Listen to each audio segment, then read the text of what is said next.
बिस्मिल्लाहिर्रहमानिर्रहीम। अस्सलाम वालेकुम जी। मैं नजमुल हसन बाजवा हूं। नाज़रीन इकराम, आप सबको बहुत मुबारक हो, बल्कि तमाम पाकिस्तानियों को बहुत मुबारक हो कि आज हम एक फेज से निकलकर दूसरे फेज में चले गए हैं। आज पाकिस्तान में गटर सियासत का आगाज हो चुका है। आज पाकिस्तान के अंदर घर की खवातीन को बाकायदा तौर पर टारगेट करने का आगाज हो चुका है। आज जिस तरह से बुशरा बीबी के ऊपर जत्था बनाकर हमला किया गया है, जिस तरह से मंसूबे के तहत उनके ऊपर हमला किया गया है, इससे पहले इस तरह की गटर सहाफत और गटर सियासत हमने नहीं देखी है। हमने ये तो देखा है कि मर्दों को रंग बिरंगे और अजीब किस्म के इल्जामात में, मंसूबों में फंसाया जाता है, लेकिन खवातीन को इस कदर इस लेवल पर आकर तंग किया जाए, ये हमने नहीं देखा। और ये बाकायदा तौर पर एक हमला था। जिस तरह से लोग इकट्ठे हुए, जिस तरह से जत्था बनाकर आए, ये बाकायदा हमला था। ये हमला करवाने वाला कौन था? ये अचानक कैसे हुआ? और क्या ये ऐसे ही था या मंसूबा था? तो नाज़रीन इकराम, कुछ तस्वीरें और कुछ फुटेजेस सामने आई हैं जिससे तमाम चीजों का पता चल चुका है कि ये मंसूबा था। और ये जो अभी तक आपको कहानी पता चल रही है ना, वो सारी की सारी कहानी कुछ और है। जबकि जो अभी इन तस्वीरों और फुटेजेस से खुली है, जो नई फुटेज है और जो नई तस्वीरें सामने आई हैं, वो मैं अभी आपके सामने रख दूंगा। आपको अंदाजा हो जाएगा ये मामला कुछ और ही निकला है। जो अभी तक हम समझ रहे थे ये वैसा नहीं है, बल्कि ये मामला कुछ और ही है। ये क्या सूरत हाल चल रही है और ये लोग कौन थे और ये नई फुटेज और नई तस्वीरें क्या बता रही हैं, आज की वीडियो में कुछ तफसीलन इस बारे में मैंने आपके सामने अर्ज करनी है। और नाज़रीन इकराम, मैं आपको ये भी बता दूं कि ये जो ये अभी आज हमला हुआ ना बुशरा बीबी के ऊपर, इससे पहले कल भी एक बहुत बड़ा वाकया हुआ था। ये दोनों वाकयात आपस में इंटरलिंक्ड है। ये दोनों वाकयात आपस में इंटरलिंक्ड है। इससे क्या समझ में आता है? अगर हम लार्जर पिक्चर में देखें तो क्या समझ में आता है? ये बहुत अहम वीडियो है, यानी कि बहुत अहम तफसीलात मैं आपके सामने रखने वाला हूं। लिहाजा आपसे गुजारिश ये है वीडियो में आगे बढ़ने से पहले कि अगर अभी तक आपने हमारा चैनल सब्सक्राइब नहीं किया तो चैनल को सब्सक्राइब जरूर करें। फेसबुक पे देख रहे हैं तो फेसबुक पे जरूर फॉलो करें हमें। पेज हमारे को जरूर फॉलो करें। ये हमारा पहला पेज बंद हो गया था, ये हमने दोबारा से मेहनत करके आप लोगों तक जो है ना वो सच और सही खबर पहुंचाने तक की कोशिश कर रहे हैं। आपको पता है कि इलेक्ट्रॉनिक मीडिया पर किस तरह के प्रोपेगेंडा होते हैं। उनको काउंटर करने के लिए हमारी टीम मेहनत करती है, इन्वेस्टिगेट करती है और चीजों को सही मानों में आप तक पहुंचाने की कोशिश करते हैं। अगर आपको हमारी ये काविश पसंद आ रही है तो कम से कम हमारे पेज को फॉलो जरूर कर दें, कमेंट और लाइक जरूर करें। तो नाज़रीन इकराम, एक खबर तो सबसे बड़ी ये है बुशरा बीबी वाली, और इसकी जो ताने बाने हैं वो कल रात एक वाकया हुआ था, वो उससे मिलते हैं। ये मैं बताने से पहले आज दो चार चीजें कुछ और हुई हैं, उनको समझ लीजिए, फिर मैं इस खबर की सारी तफसीलात आपके सामने रख देता हूं। आज सबसे बड़ी जो चीज हुई ना, मैं कहता हूं कि वो भी इससे इंटरलिंक्ड है। वो है आज नवाज शरीफ साहब की पेशी। आज इस्लामाबाद हाईकोर्ट के अंदर नवाज शरीफ साहब आए। नवाज शरीफ साहब की पेशी इमरान खान की पेशी से बहुत मुख्तलिफ थी।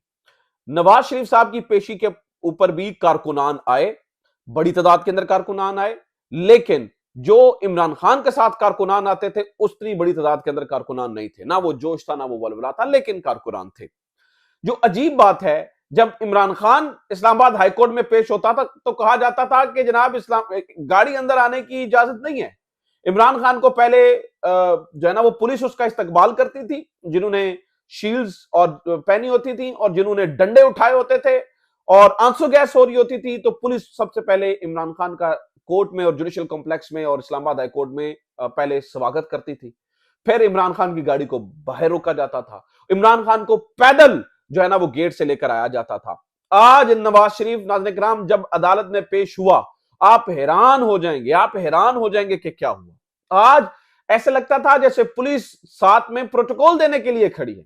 आज पुलिस साथ में बिल्कुल ऐसे चाबुक दस्ते की तरह जो है ना वो साथ साथ चल रही थी, जैसे कि कोई महाराजा आ गए हों, या जैसे कोई जो है ना वो किसी मुल्क का बादशाह आज जो है ना वो हाई कोर्ट में पेश हुआ हो। बल्कि आज नाज़रीन इकराम कोर्ट के अंदर भी बहुत कुछ हुआ। यानी आप ये देखिए कि कोर्ट हैरान है कि किस तरह से जो है वो नैब इनकारी है अपने मामलात को लेकर। यानी आज ये तक कह दिया गया कि देखिए नवाज शरीफ आते हैं, माहौल खराब होता है तो आप उनको इस्तिस्ना दे दें। तो अदालत ने कहा ठीक है, आप इस्तिस्ना की दरखास्त लिख कर दे दें, हम आपको जो है ना वो इस्तिस्ना दे देंगे। इसके ऊपर कहा गया कि नहीं, ऐसा तो नहीं हो सकता कि हम दरखास्त दायर करें तो वो तो बड़े हंसी खुशी आते हैं। यानी कि इस्तिस्ना भी मांगा जा रहा है और बगैर दरखास्त के मांगा जा रहा है। ये है सिस्टम का लाडला। ये आपके सामने देख रहे हैं कि किस तरह से लाडलों वाली हरकतें नवाज शरीफ साहब से की जा रही हैं कि कहा जा रहा है आप इस्तिस्ना दे दें लेकिन हम दरखास्त दायर नहीं करेंगे। तो इसके ऊपर चहीते चीफ जस्टिस आमिर फारूक ने कहा अब उनके भी हाथ बंधे हैं कि किस इस तरह से ब्लैंकेट जो है ना वो किस तरह से दे सकते हैं जस्टिस। तो ने कहा ना ब्लैंकेट जस्टिस नहीं हम दे सकते, थोड़ा सा ख्याल करें। आज जस्टिस आमिर फारूक ने थोड़ा सा अपने आपके ऊपर से वो जो एक उनके ऊपर एक दाग लगा है ना, जो कहा जा रहा है कि ये एंटी इमरान है और प्रो नवाज हैं, क्योंकि कहा जा रहा है मार्केट के अंदर, तो वो थोड़ा सा धोने की इस तरह से कोशिश की कि जब उन्होंने कहा कि जनाब वो तो अमन से जायद असासा में, तो उनको माफी मिल गई, तो उन्होंने कहा कि अमन में जायद असासा अगर करप्शन के से नहीं होते तो फिर कौन सा ऐसा मामला है अगर अमन से जायद असासा बनाने का। ये भी रिमार्क्स दिए। लेकिन नाज़रीन किराम ये सबको मालूम है कि ये सारी की सारी पखंडबाजी हो रही है, सारी की सारी ड्रामेबाजी हो रही है। एक्चुअली इस सब का मकसद ये है कि कोर्ट की मशीन से ड्राई क्लीन करके नवाज शरीफ साहब को निकाला जाए। लॉन्ड्री की अंदर जो है ना वो मशीन लगाई हुई है, जहां पर जो है ना वो साफ सुथरा करके नवाज शरीफ साहब को निकालना मकसद है। तो एक तरफ ये है, दूसरी तरफ इमरान खान की पीलें भी लगी हैं, और दूसरी तरफ कल इमरान खान को नाज़रीन किराम अदालत भी पेश करना है, उसके ऊपर भी कहानी सुन ले। ये भी बुशरा बीबी वाले मामले से इंटरलिंक्ड है। मैं आगे चल के आपको बताता हूं कि ये सारे मामला आपस में इंटरलिंक्ड कैसे हैं। ये सारे के सारी जो इसकी ताने बाने हैं, ये बुशरा बीबी के साथ जो आज जो कुछ हुआ उसके साथ मिलते जुलते हैं। ये भी जरा खबर सुन लें, फिर मैं एंड पे सारा आपको जो है ना वो इनको कनेक्ट करके आप बताता हूं तमाम डॉट्स को। आज नाम वाला इस बारे में सोचो विचार की जा रही है कि कल चुके इमरान खान को पेश करना है साइफर केस के अंदर और जुडिशियल कॉम्प्लेक्स में पेश करना है, तो क्या किया जाए। इसके ऊपर आपको ऑलरेडी मालूम है, आपको ऑलरेडी नाज़रीन किराम मालूम है कि उनका जो जेल ट्रायल है वो पहली अदालत ने कलअदम करा दिया हुआ है। असल में एक्चुअली यह है कि जेल ट्रायल कलअदम नहीं था, उसका जो प्रोसीजर और जो तरीकाकार अपनाया गया था वो गलत था। अभी आपको खबर दे रहा हूं, हमारे सोर्सेज ये बता रहे हैं कि कल बहुत कुछ हो सकता है। इमरान खान को पेश ना करने का इरादा है, अभी चूंकि कश्मकश है पेश करें ना करें, लेकिन ज्यादा इरादा इमरान खान को ना पेश करने का है, क्योंकि इमरान खान की एक झलक से भी घबराए हुए हैं। क्योंकि अगर एक झलक भी सामने आ गई तो फिर जो है ना वो तो मामला तो उल्टा पड़ जाएगा। तो कोशिश ये है कि इमरान खान को आज तमाशा हुआ है ना बुशरा बीबी वाला, जिस तरह से उनके घेरा गया है, तो उसको भी जवाब बनाया जा सकता है और कहा जा सकता है कि जनाब वो इमरान खान की तो सिक्योरिटी को खदशा है, लिहाजा इस बार जो साइफर जज, जो दलेर जज, जो जज अबुल हसनात साहब हैं, वो करेंगे क्या कि वो एक जुडिशियल ऑर्डर जारी करेंगे। वैसे जुडिशियल ऑर्डर जारी करना इतना आसान नहीं है, क्योंकि ये जुडिशियल ऑर्डर चैलेंज हो जाया करता है। जब चैलेंज हो जाता है तो फिर वो जुडिशियल ऑर्डर इस तरह के उड़ भी जाया करते हैं। लेकिन जज साहब ने चूंकि उन्हें उनके कंधे पे थपकी है, मैं हैरान हूं कि जिन जजेस का इतना डर हुआ करता था, जिनकी इतनी रिस्पेक्ट हुआ करती थी, जब इस तरह से जब वो कठपुतली बनते हुए नजर आते हैं तो ऑब्वियसली उनके डर खत्म हो जाते हैं। फिर एक एसएचओ जज साहबान के ऑर्डर को के ऊपर ना पकोड़े रख के खाता है, और वो हमने देखा कि किस तरह से जो है ना वो पुलिस कर ही रही है। पहले तो पुलिस की टांगे कांपा करती थी अदालत के अंदर जाने से, लेकिन जब इस तरह के फैसले होते हैं तो फिर उन्हें परवाह नहीं रहती है। खैर, तो जनाब जुडिशियल ऑर्डर जारी किया जाएगा और फिर इमरान खान की जो ट्रायल है वो जेल के अंदर करने की कोशिश की जाएगी, और यही सारा जो है ना वो प्लान। अब आ जाते हैं बुशरा बीबी वाले वाकये के ऊपर, क्योंकि ये मामला और ये वाकया इतना सादा नहीं है जितना सादा नाज़रीन किराम आपको दिखाने की कोशिश की जा रही है, या इतना सादा नहीं है जितना सादा ये बताने की कोशिश की जा रही है। कुछ तस्वीरें और कुछ वीडियो सामने आई हैं, मैं आपके सामने वो रखना चाहता हूं। नाज़रीन किराम, आज जिन लोगों ने घेरा उनमें से वो लोग पकड़े गए हैं। वो किस तरह से पकड़े गए वो मैं आपको बता देता हूं। एक तस्वीर देखिए, ये इस वक्त आप अपनी स्क्रीन के ऊपर नाज़रीन किराम ये तस्वीर देख रहे हैं। ये वो बंदा था जो कि जो बुशरा बीबी हैं उनको चेस कर रहा था, यानी कि जिन लोगों ने आज घेरा उनमें से ये साहब हैं जिनके ऊपर मैंने दायरा लगाया है, ये भी सरे फहरिस्त थे। इस बंदे का नाम नाज़रीन किराम हमें पता चला है, ये जो दायरा लगाया हमने, इस बंदे का नाम समर गुल है, और ये इसका ताल्लुक कबायली जिला कुरम सदा से है। और ये जो बंदा है, ये जिसका नाम मैं आपको बता रहा हूं, जिसका नाम समर गुल है, ये बुशरा बीबी की गाड़ी को घेरने वालों में आगे आगे था। अब जरा इसकी खबर सुन लें। ये जो समर गुल है, इसका बैकग्राउंड ये है, अब ये अभी फुटेजेस से और ये इन सारी चीजों से ये पकड़े गए, इनको पता लग गया कि ये हैं, ये जो ये लोग कर रहे थे तमाशबीनी। लेकिन नाज़रीन किराम, ये जो समर गुल है, जब हमने तहकीक की तो पता चला कि ये इस्लामाबाद में सिर्फ मेहनत और मजदूरी के लिए आया हुआ था। यानी कि ये मजदूरों को इकट्ठा किया गया था, दिहाड़ीदार लोग लेकर आए थे। लेकिन सवाल ये पैदा होता है कि ये दिहाड़ीदार लोग अडयाला जेल के बाहर पहुंचे कैसे? कुछ फुटेजेस भी सामने आई हैं, वो भी आप देख पा रहे हैं। ठीक है, सवाल ये है कि ये जो दिहाड़ीदार लोग थे, पता चल गया ये कारकुनान नहीं थे, ये इधर उधर से नहीं आए, ये दिहाड़ीदार लोग, ये क्योंकि अब तो अंदाजा हो गया।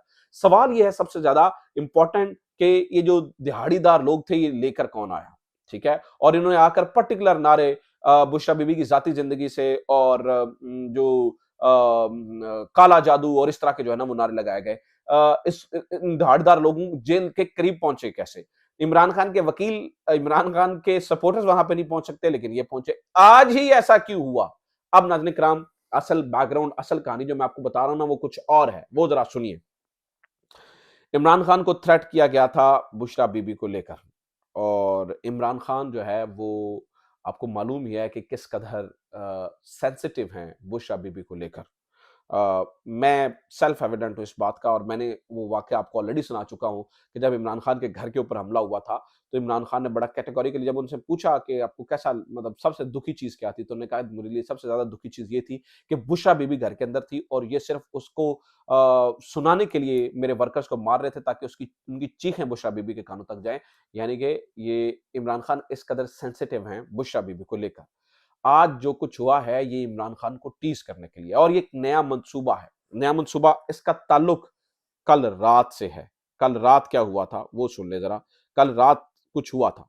नाज़रीन किराम, कल रात ये हुआ था कि बरतानिया के अंदर मिर्ज़ा शहज़ाद अकबर हैं, उनके घर के ऊपर भी हमला हुआ। जैसे मैं आपको बताता हूँ, उन्होंने कहा जी कल शाम बरतानिया में मुझ पर, मेरे घर जहाँ मैं अपने बच्चों के साथ मुक़ीम हूँ, हमला किया गया। हमलावर ने मेरे ऊपर तेजाबी महलूल फेंका और फरार हो गया। पुलिस और इमरजेंसी सर्विसेज बरवक्त मौके पर पहुंची क्योंकि पहले से पुलिस जो है ना वो थ्रेट से आगाह थी। अल्लाह का शुक्र है हमलावर पूरी तरह से कामयाब ना हुआ, और इंशाअल्लाह मेरा हौसला आज़म बरकरार रहेगा और जालिम अपने इरादों को कामयाब ना होंगे और इंशाअल्लाह जल्द बेनकाब भी होंगे। ये नाज़रीन किराम, ये कल रात होने वाला वाक़या है। अब आप ज़रा डॉट्स को कनेक्ट कीजिए, जितनी सारी चीज़ें मैंने आपको बताई हैं, तो आपको लगेगा कि एक नया मंसूबा बना है, और वो मंसूबा अब ज़ाती हमलों से निकलकर फ़िज़िकल हमलों तक आ गया है। वो बातों से निकलकर फ़िज़िकल हमलों तक आ गया है, और पाकिस्तान से बरतानिया और हर जगह इसको एग्ज़ीक्यूट करने की कोशिश की जाएगी। इस तरह की कुछ चीज़ें अब आप अगले कुछ अरसे में देखेंगे, क्योंकि शायद ये भी लेवल प्लेइंग फ़ील्ड में आता है, क्योंकि ख़्वाहिश की गई थी कि जिस तरह से नवाज़ शरीफ पे नारे कसे गए, जिस तरह से ये हुआ, क्योंकि वो तो एक ऑर्गेनिक किस्म की जो है ना वो प्रोटेस्ट थे, उनको अरेंज तो नहीं किया गया था, लेकिन अब अरेंज करके ये कुछ सब कुछ किया जा रहा है। इसके पीछे सियासी शैतानी दिमाग हैं, सियासी शैतानी दिमाग, और ये सियासी शैतानी दिमाग किसी भी हद तक गिर जाने को तैयार है। नाज़रीन इकराम, मुझे उम्मीद है ये पूरे मामला आपको समझ आ गया होगा। अपना ख्याल रखिए। खुदा हाफ़िज़। पाकिस्तान ज़िंदाबाद।